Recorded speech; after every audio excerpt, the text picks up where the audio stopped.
જો આમાં શું શું હતું જો જે સિદ્ધરાજ જયસિંહે જે રુદ્ર મહાલય બંધાવેલો એમાં 1444 થાંભલા હતા. કેટલો મોટો હશે રુદ્ર મહાલય બી કેટલું મોટું બનાવ્યું હશે. 1444 થાંભલા હતા.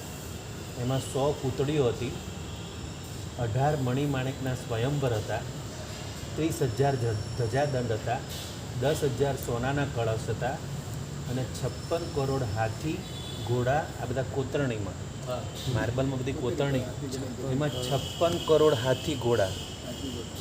એટલો મોટો આ રુદ્ર મહાલય કેટલો મોટો હશે.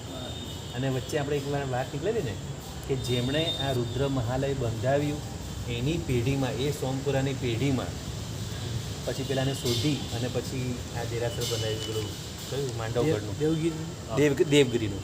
હા, દેવગીરી. એ જે પેતર સાહેબ દેવગીરીનું જિનાલય બંધાવવા માટે એમણે પણ સારામાં સારા સોમપુરા શોધવા માટે કે જેમણે આ સિદ્ધરાજનો જે રુદ્ર મહાલય બંધાવ્યો એના વંશજમાં જે આવ્યા એની પાસે જઈને વાત કરી કે મારે આવું જ બનાવવું છે દેવગીરી. પણ તો બી આ રુદ્ર મહાલય જેવું તો નહીં બન્યું. વિચારો કેટલું બધું છે અંદર. રુદ્ર મહાલય ક્યાં આવ્યો? એ લગભગ ત્યાં જ્યારે સિદ્ધરાજ જશે તો પાટણ. અત્યારે તો એનું ખબર નહીં, એના કંઈક અંશ બી નહીં હશે અત્યારે તો કંઈ નહીં. હા, હવે એકદમ ખંડેર જેવું છે, ખાલી ગેટ વધેલો છે એનો. આપણે પુસ્તકોમાં ભણવા હતો એનો ગેટ ચિત્ર ગુજરાતીમાં મેઇન પોસ્ટ ઉપર આવતું મહાલય રુદ્ર મહાલય. હા, એક ગેટ આવતો ઇતિહાસમાં.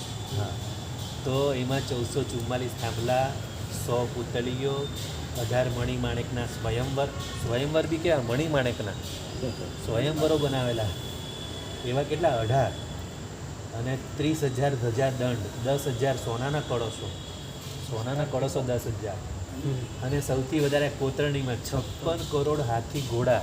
કોતરણીમાં 56 કરોડ એટલે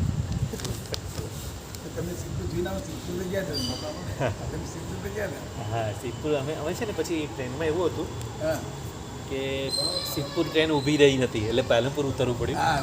અને પાલનપુરથી પછી ત્યાંથી અડધો પોણો કલાકનો રસ્તો પછી ત્યાંથી ગાડી કરીને અમે ગયેલા આ પેલું મેસર ગયેલા ને મેસર. હા, ના પાટણમાં જો અમારે મેસર જવાનું એટલે સિદ્ધપુરથી બી સિદ્ધપુર ને પાલનપુરની વચ્ચોવચ્ચ મેસર છે. મેસર બંનેની વચ્ચે છે. પણ હવે પેલી ટ્રેન એક્સપ્રેસ હતી ને એટલે સિદ્ધપુર ઊભી રહે હતી. ચક્રચક મારા સાહેબ હમણાં વચ્ચે ક્યાં હતા? અરે હમણાં જ 2 દિવસ પહેલાં ક્યાં હતા? આવું હતું આવુંમાં. હા, આવું થરાદ. હા હા હા, એ હમણાં જ નજીક હતા. હવે ધજા હતી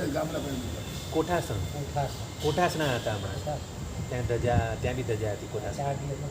હા, બરાબર. કોઠાસના અમારા વેવાઈનું એટલે ત્યાં ધજા હતી. ચકાચક મારા સાહેબ પણ એ સારું છે ભાઈ. અમુક જે આપણે બધા જો શહેરમાં રહીએ પણ ગામડામાં બી આચાર્ય ભગવાન તો ગામડાઓનું પણ ત્યાંના લોકોને દર્શન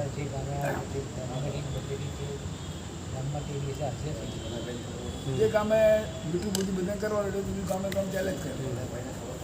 ગામડા લોકો ભેગા થાય અને ત્યાં તો વિડીયો નથી ને.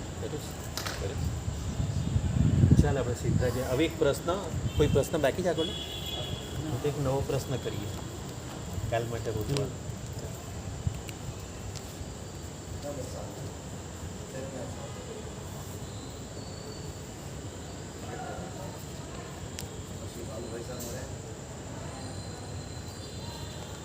દેવલોકમાં દેવોની વૃદ્ધિ કેવી હોય? દેવલોકમાં રહેલા દેવોની વૃદ્ધિ એનું વર્ણન આપણે કાલે જોઈશું. મજા આવે છે. પેજ નંબર 45 યાદ રાખવાનું છે. હા હા હા, પેજ નંબર 45. આમ તો હું પેલું નિશાની કરું છું.